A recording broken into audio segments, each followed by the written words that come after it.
Hello, everyone, and welcome to John's Drams in a slightly different format. Yeah, I'm having a go at an audio only approach for reasons that we will talk about. We're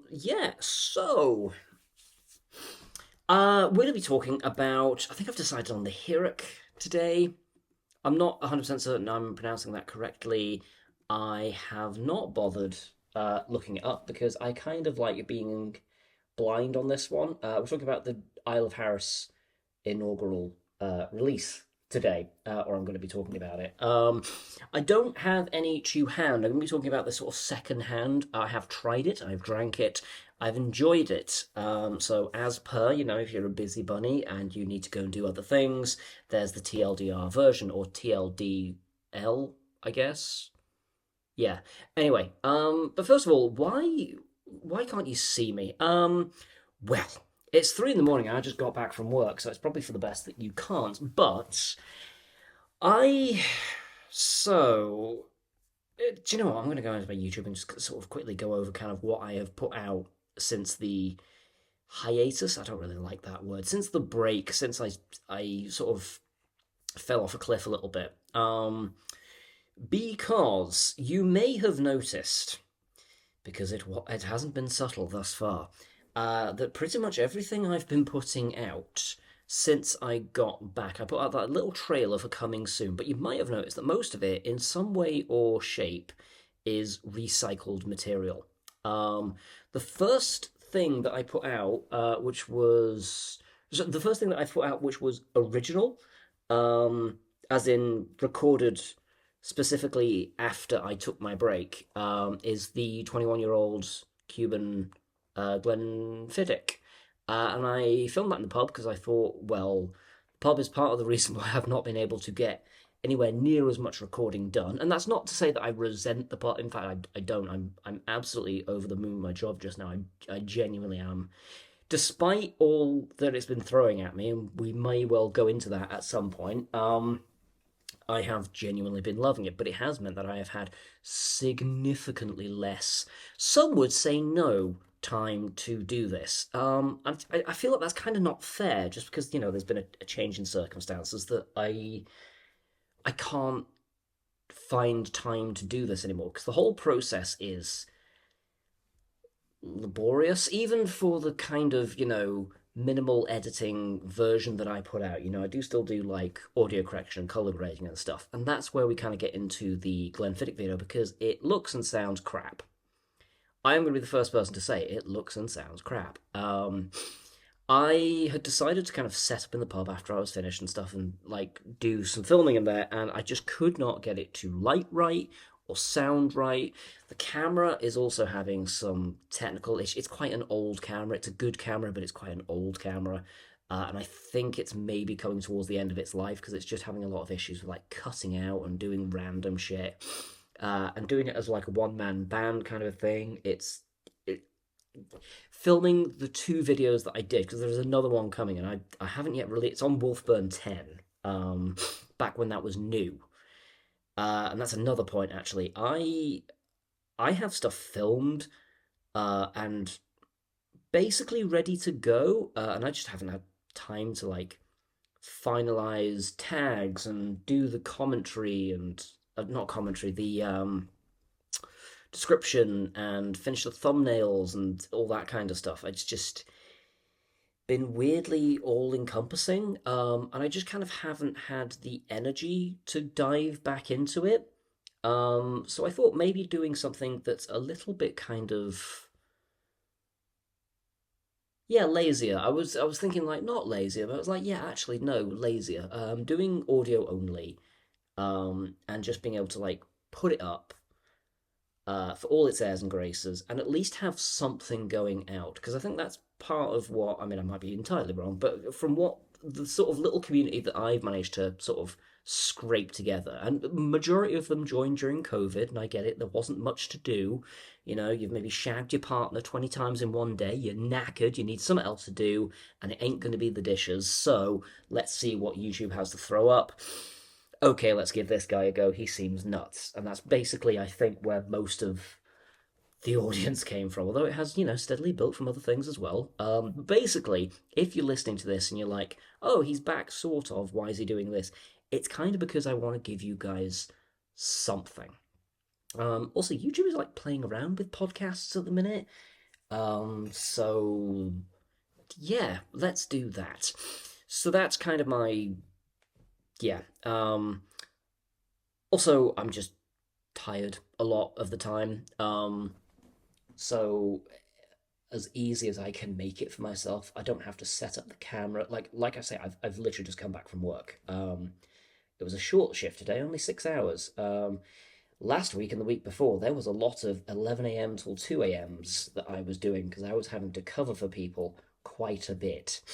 And I had friends and people saying to me, like, is that legal? It's like, I'm in charge. If I don't do it, it doesn't happen. I'm not willingly doing that to myself, but at the same time, I like the job and I want to keep it. So the alternative would have been closing the doors, and that's a no-no. So yeah. But yeah, that time is over now, and I get to sort of recoup the time because it's not like cool. You did 60 hours last week. Oh, but you have to do your 40 this week. Because I've done 60 the previous 2 weeks. I basically get to do reduced hours, so it does work out, So I'm kind of just having to lay back and coast this week, which is nice. But there's another advantage to sort of doing this in an audio only format. I probably hearing as well. This sounds a lot better than the Glenfiddich video I released, and this is a direct result of that. I bought a Tascam something or other D. What is it called? Hang on, D Doctor 05X. So there we go. This thing has a PhD. Basically, I didn't like how the last one sounded, and I couldn't set up something happened to the lav microphone that I usually use, and I was just like, do you know what? It's about time we did separate audio anyway. So I bought a dedicated audio recorder. I've worked with this thing in the past. I borrowed one of my friends. I liked the quality. It's not too expensive, and it produces decent enough quality without having to fork out like $1,000. So it's ideal for me, and it's portable, and it's easy to use, and blah. So I haven't really used this thing since I bought it. I've recorded 2 videos again in the pub. They're a little bit better, but like I said, technical issues galore with them. And I did joke during one of the videos, which I haven't even released yet, that I might just end up having to make this video a podcast, and that's kind of where the seeds of this came from. But it does mean that I can get home from work and just sort of talk into a microphone. Because I think a big part of my appeal, and I could be entirely wrong, but it's not my expert opinion on anything. That's not what people come to my channel for. You are well catered for in pretty much any other channel you want to turn to when it comes to whiskey content. So it's not that. But I definitely have a voice and a style, and I can still present that voice and style in this method. It also means that you don't have to sit down and dedicate time to me. You can be getting on with other things and just kind of have me on in the background, which I've found that I'm doing a lot with content that I consume on YouTube.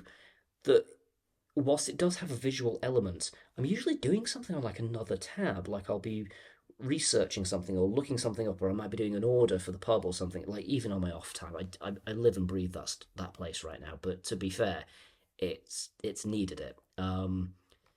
Hopefully, the work that I have put into it will start to pay off, and I can kind of back off a little bit and be like, okay, cool, it's back on its feet and it's starting to like run on all 4 wheels again. Because it's been a year now, and yeah, I'm going to stop talking about the pub in a minute, but it's relevant to why this happened because it was a big change in my life. It was something that I'd wanted to do for a good long while.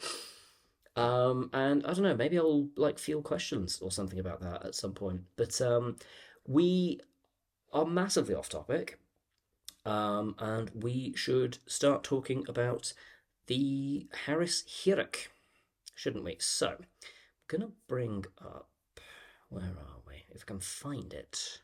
Well, I might not be able to find it, it's probably sold out. Let's bring up the.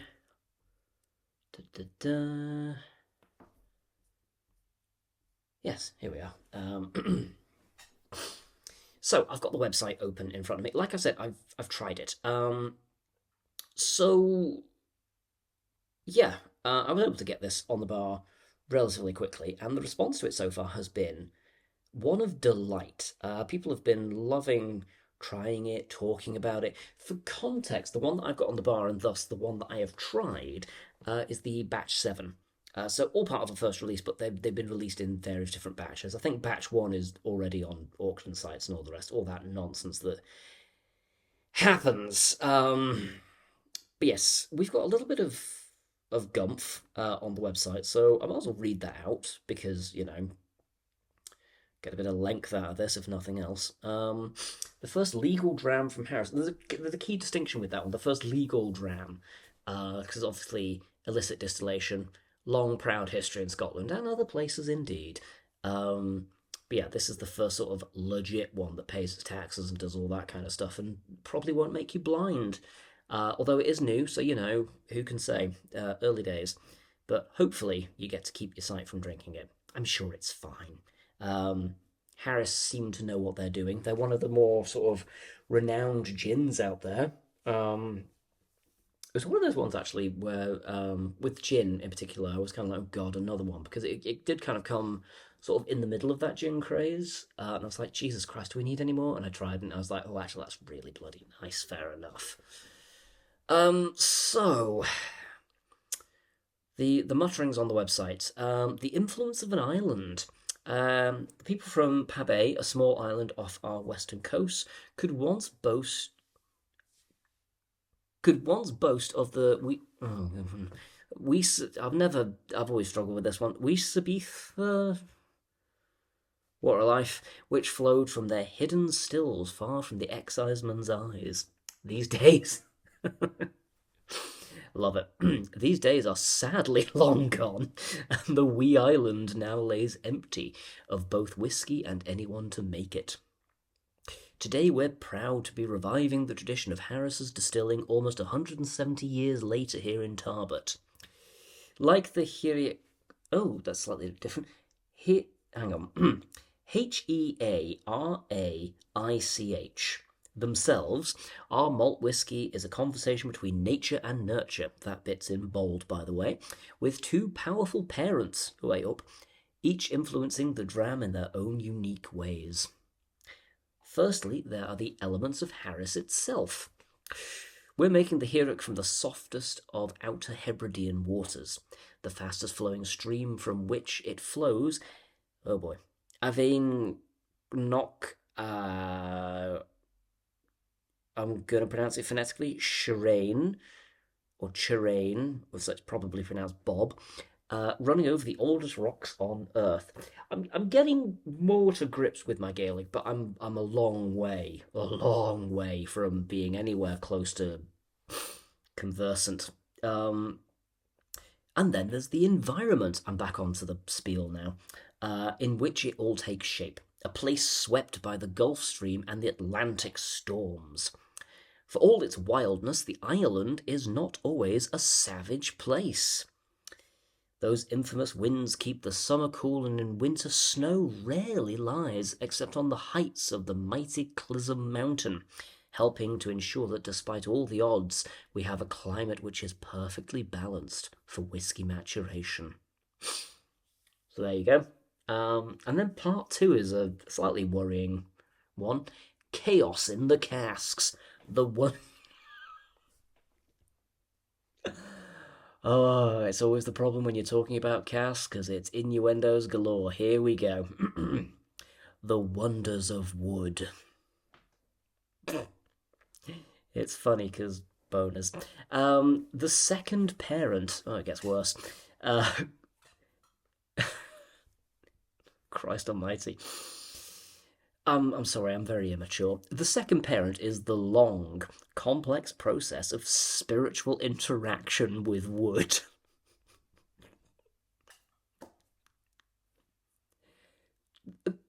They do know, right? It's not just me. Is it just me? Is it just my 14-year-old brain trapped in the mind of a old man? I'm not old.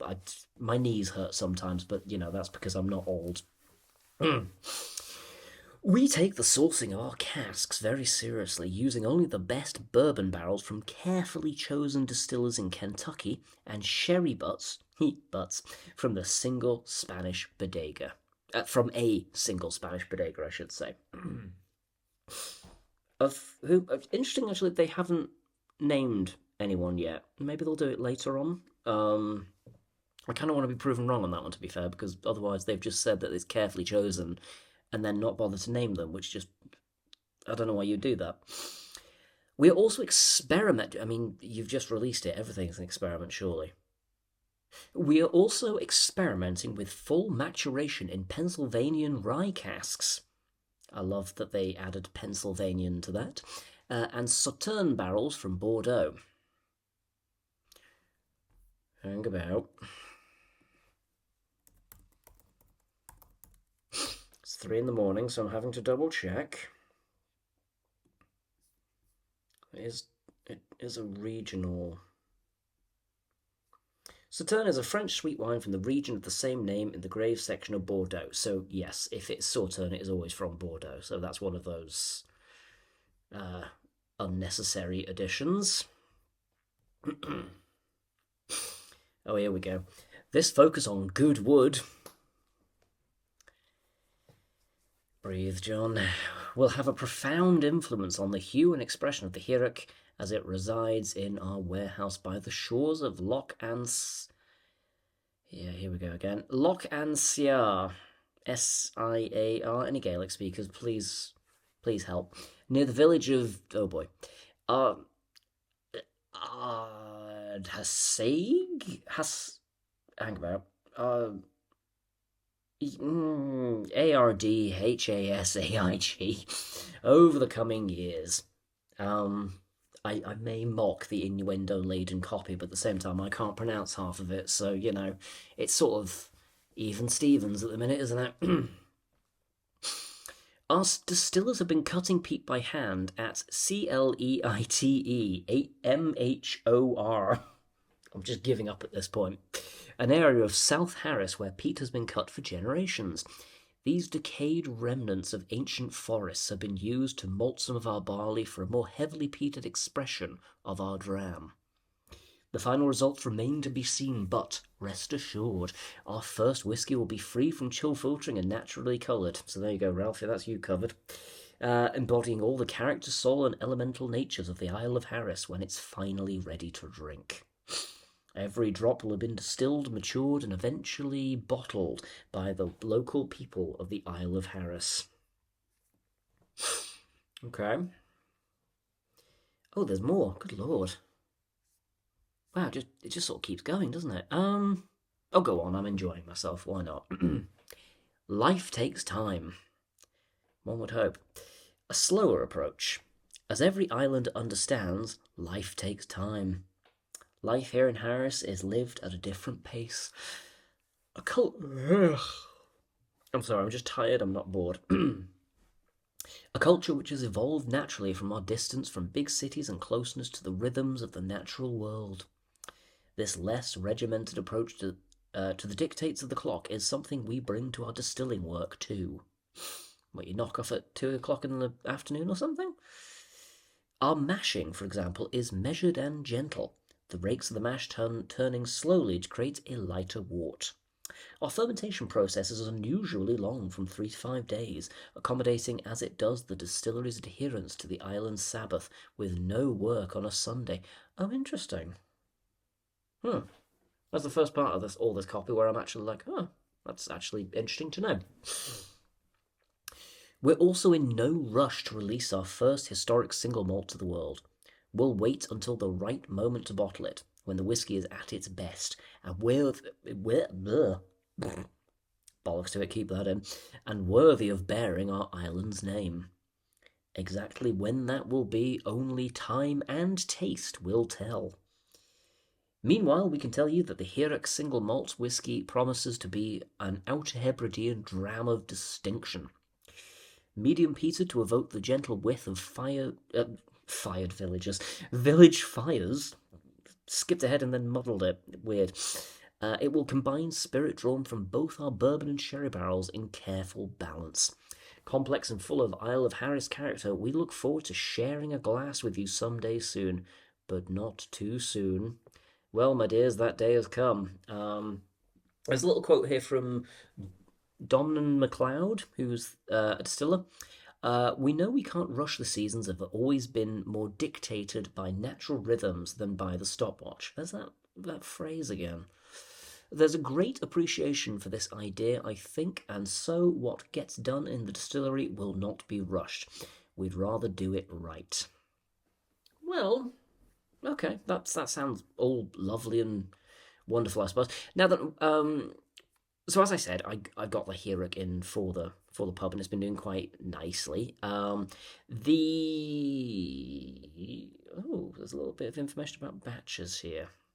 Do you know? I'll get to that in a minute. We'll talk about the batches page in a moment, but we'll just quickly sort of talk about my experience with getting in and trying it as well, I suppose. So we got the bottle in.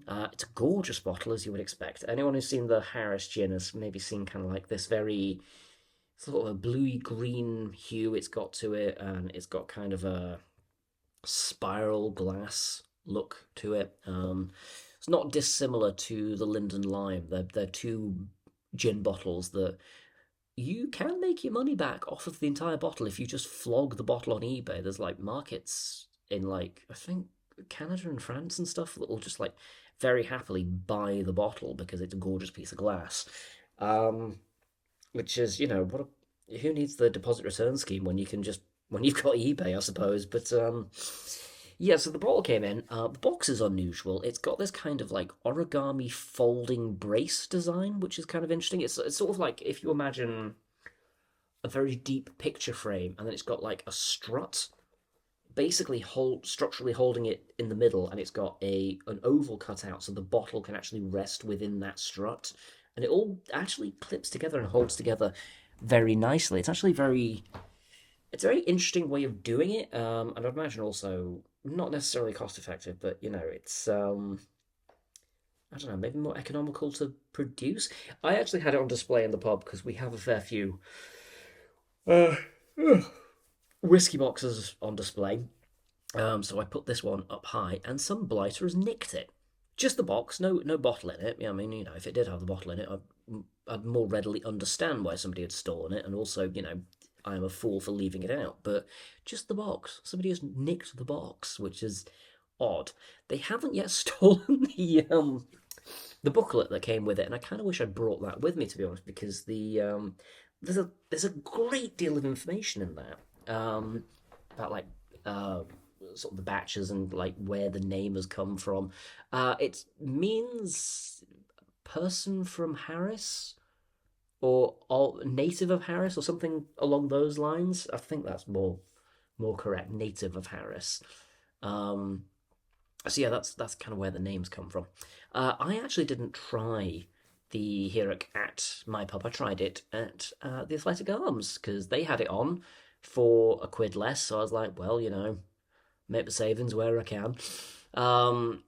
Yeah, there's no point in trying to match them on price because some of their pricing is literally insane. Like I've ran the calculations because we have like the same stockists and stuff, and it just nah, mate. To be fair, I'm not out in Gorgie, so I don't need to sort of have the draw of hey, we've got 800 whiskies and they're all dirt cheap.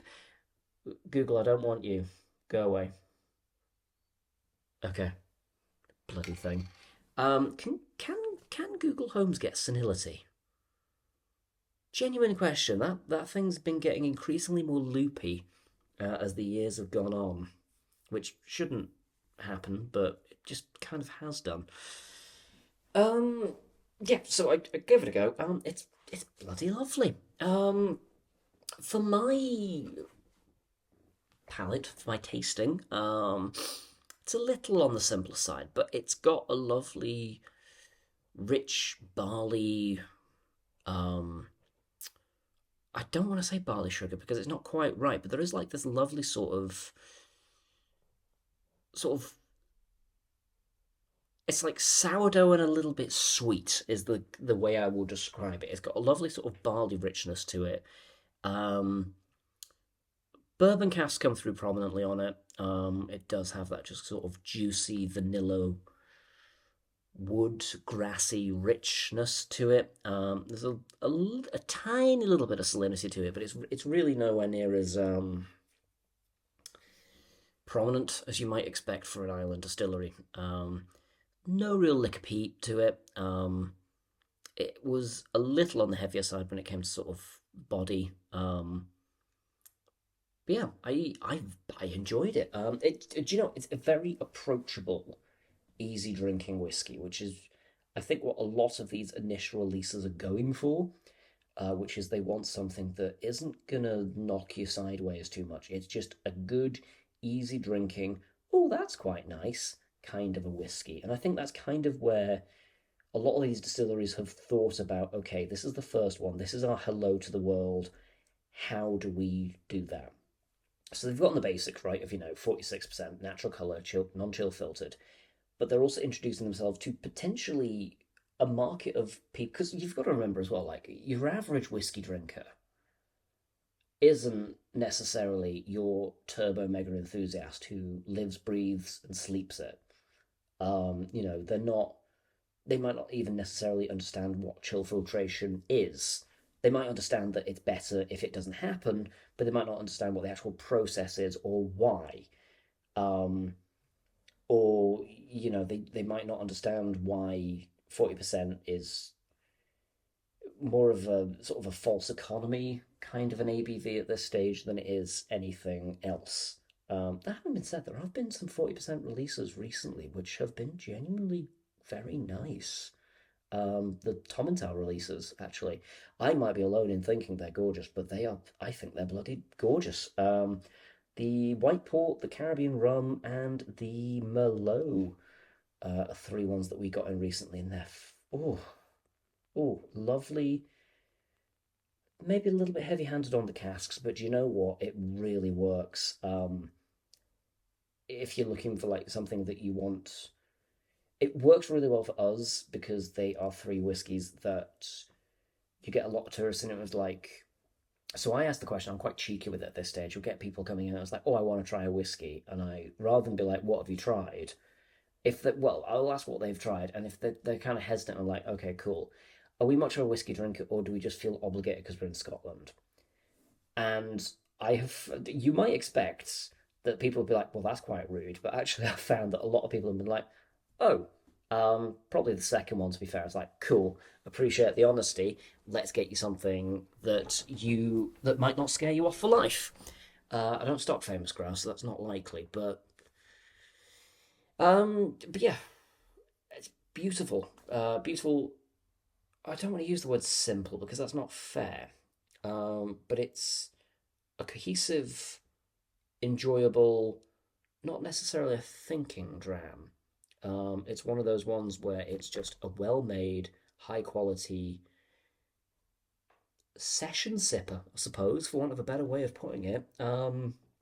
You can drink it on a Tuesday evening after you've been at work all day and not have to get too bogged down on it, but it has enough to it that you're like, oh, that's lovely, yeah. It's that kind of that sort of a whiskey, and that's I would say the right approach. Because there has been some releases from distilleries which have gone down a similar route, and people have been like, "Oh, it's a bit too simple. And it's a bit. Oh, it's not got this. Oh, I've tried this recently. It doesn't stand." And it's like you're always kind of missing the point of what that first release is supposed to be. It should be. There would be no point, for example, in putting out a turbo heavily peated cask strength thing finished in picolit wine casks or something because people just like, I don't understand what half of this is. Oh, good lord, this is very high octane. Um,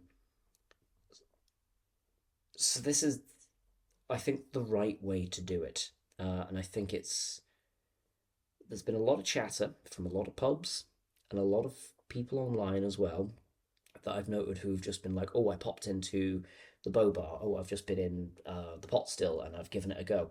Oh, it's lovely, isn't it? And it's been that kind of it's not been a deep dive model necessarily. I mean, there have been people, deconstructing it.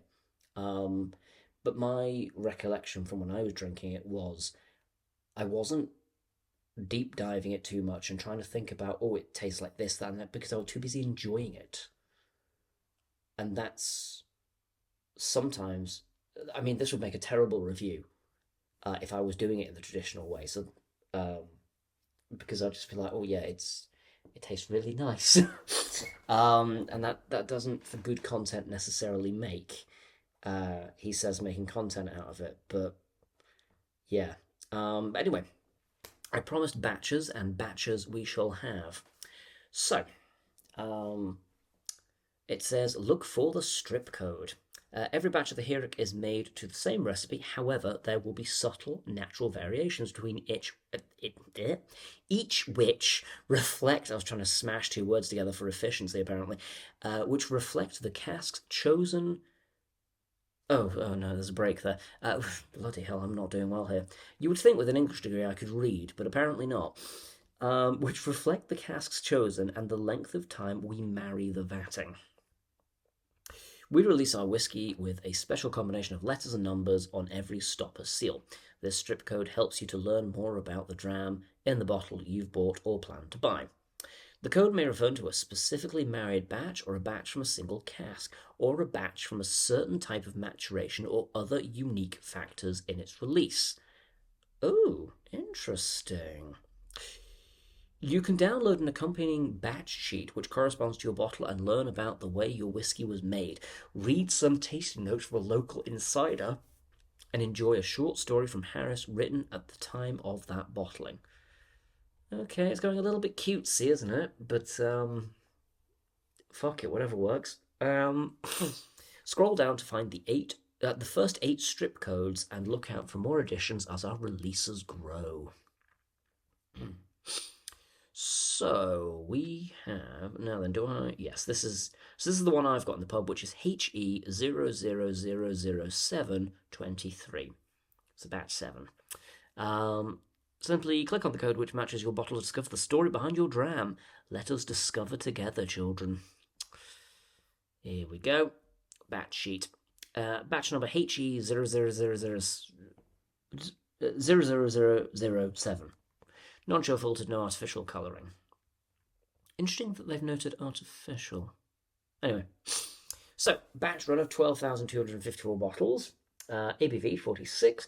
Barley 100% Scottish Concerto. Bottling dates 15th of the 8th 23 to 28th of the 8th 23. So I suppose gives you some idea of the length of time it takes to bottle a batch. Casks, Heaven Hill 21%, Buffalo Trace 64%, Oloroso 11%, and Fino 4%. So just a tickle of Fino there. Fermentation 40% short, 70 hours, and 6% long, 120 hours. Cut point on spirit cut 62% at 20 degrees, although they have noted varies by distiller. Stills 500-litre spirit still, named Eva, and a 700-litre wash still. Marrying 48.1% ABV, 21 weeks plus 6 days. Washbacks 800-litre Oregon Pine. Grist Mill Bula Smart Grist 4-roller. Mash Tun Musk Eng Semi-Lauter 697886. Yeast strain Lalamand Distillamax MW. Peating level 13.8 parts per million. So that's interesting. When I tried this, I didn't really pick up any peat at all. Maybe I was just mangled. I don't know, but yeah, it didn't detect it. Maturation minimum 5 years. Ardhaseg Warehouse 1 and the water from Avon Knock Charin Tarbet. And we have some tasting notes. So I'm curious actually to see, how far off I am. It's not about that, I know, but you get what I mean. On the nose, I find there's a caramel note, like when butter and sugar are melting in a pan when I'm making tablet. Ooh, Scottish. There's a spicy, delicate white port aroma. and fate almonds like marzipan. There are flowers like wee purple flowers on a hill near my childhood home. When I taste it without water, it's silky smooth and just a very, very delicate smokiness. That is something to note, actually. When I drank this, I didn't add water to it at any point. I didn't feel the need or the necessity. I wasn't curious to see if it did. If anything, I was slightly scared that it might, I might not like it as much, and I was enjoying it enough that I didn't want to. A very delicate smokiness, like the smell from the peat burning Rayburn stove in my granny's scullery.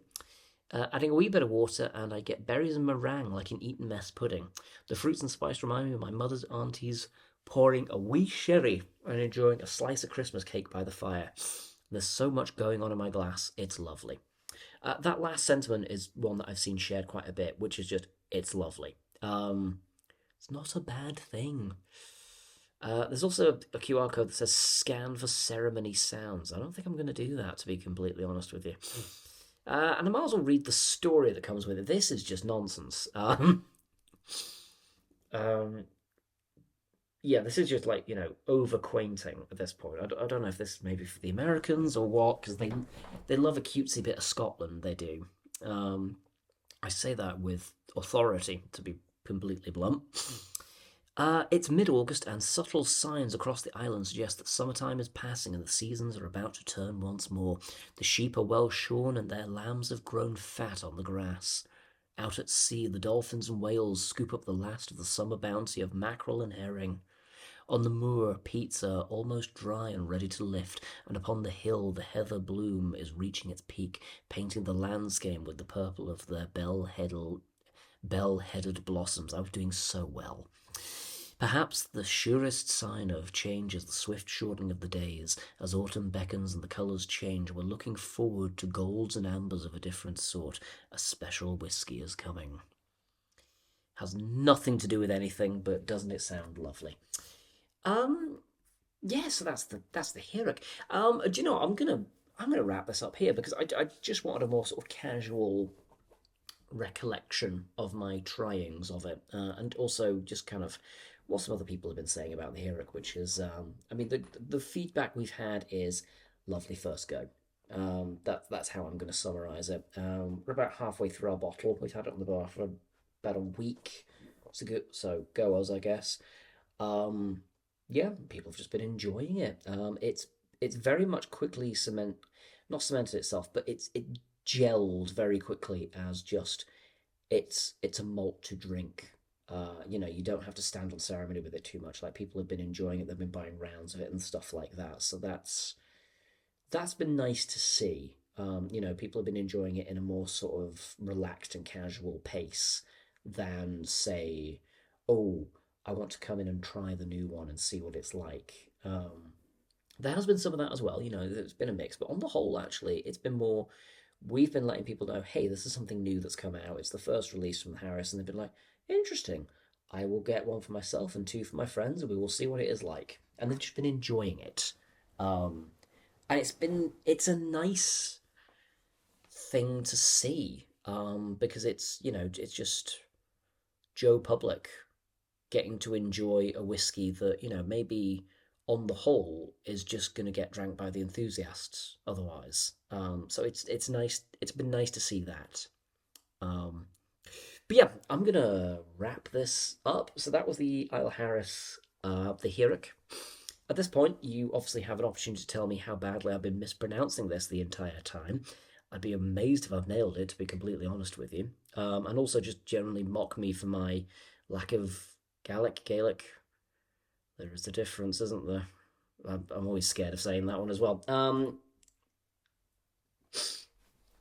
Yeah, and I will probably try firing a few more of these out because they're simple to do, if nothing else, and they require a minimum of editing from me.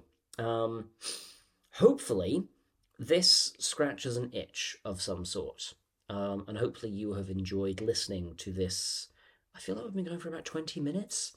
So yeah, I also don't need to be. I'm a bit more relaxed about time because again, that old camera, its batteries aren't doing too well. So if I start going over 10 minutes, there's a very good chance that it's just going to go, I die now. whereas this thing, it can go for a bit longer. It's got a bit more stamina, you know. Way hey. But yeah, do let me know. You know, is this a disaster? Do you absolutely hate this? Fair enough. Fair enough. Can't please everyone, but yeah, I'm looking for sort of because I don't know. I've kind of enjoyed doing this, to be honest. It's just sort of a conversational thing. And it gives me an opportunity as well to kind of like fill you in more on what I've been up to in terms of being a publican and how people have found stuff that I've been buying in, and maybe I can talk about I don't know the decisions I make on how to stock up and what bottles to go for, what to miss out. Um, yeah, or I can just rant about the things that have broken because there's always something broken. Last week, four things broke. That was hell, to be honest. It got to the stage where I was just like, is anything else going to self destruct? And then I broke the gin shelf. So yeah, that was on me. All Ballantrae bottles, they can do some damage, turns out. Yeah, I was reaching for something else, knocked the old Ballantrae. On its way to its death, it smashed the glass gin shelf and then exploded all over the floor. It was an absolute catastrophe. Um, yeah, so old Ballantrae is trying to get in my bad books. It's going to have to try a bit harder, to be fair. Although I hope it doesn't, to be completely blunt, because Jesus Christ, that I don't know how much that's going to cost me yet to replace. But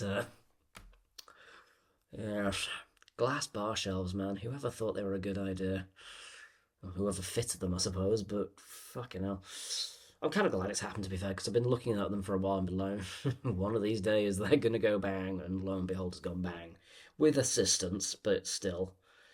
It's just a stupid idea to have glass on the bar, I think, like that. It's just, yeah. Anyway, that's that. Thank you very much for listening, and do join me next time where I'll be talking about something else. There you go, that wasn't too bad for improv.